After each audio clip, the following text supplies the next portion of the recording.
City স্টাইলের একটি নতুন ক্যাম্পেইন কমপ্লিট করার দায়িত্ব ছিল আমাদের উপর। ক্যাম্পেইনের মধ্যে ছিল hoarding, unipole, gate, toto and tote bag ready করার কাজ। প্রথম দিন আমরা কমপ্লিট করে নিয়েছিলাম হোর্ডিং এর কাজ।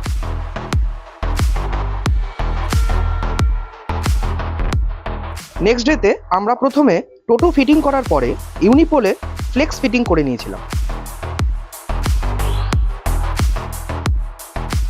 তারপর 100 পিস টোটো ব্যাগ রেডি করে সেগুলিকে ফিট করে দিয়েছিলাম প্রত্যেকটি টোটোর পিছনে।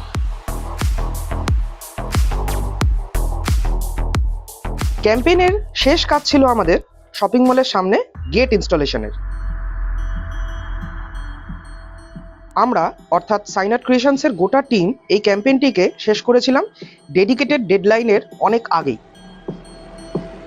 আজকের মতো এইটুকুই। পরবর্তী আরও কাজের আপডেট পেতে চোখ রাখুন সাইন আর্ট ক্রিয়েশনসের পেজে।